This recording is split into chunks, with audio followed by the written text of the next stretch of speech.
Exactly one game too far in the end for this young England side, and they looked absolutely devastated after the final whistle. I suspect that given some time, once this England team are able to look back on the tournament, they'll be pretty pleased with what they've achieved. They were not expected to reach the semi-finals, but given how close they got, they were, of course, just one game away from an historic World Cup final, given the fact that they were 1-0 up against Croatia, given the fact that they really controlled that first half against Croatia. These England players, no doubt devastated to go out against Croatia, and that applies to England fans as well.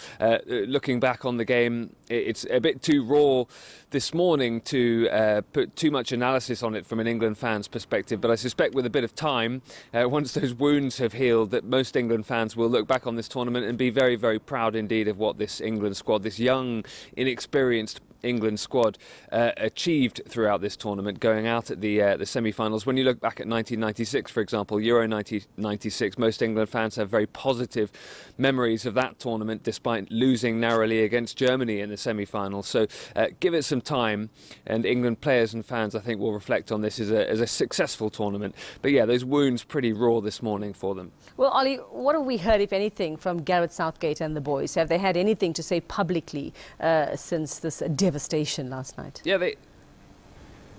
Yeah, they have. They've talked in those kind of terms as well, about pride in what they've achieved, but in the fact that they felt that they could have gone further, and they left everything on the pitch, is how Gareth Southgate described it. He talked about how his players couldn't have given more, how his players had fought as hard as they could. Certainly in tactical terms, they will look back and wonder why in that second half against Croatia they did appear to slip back, play a bit deeper, allow Croatia to play their pass and move game, allow players like Luka Modric in the middle of the park to dictate the pace of the game.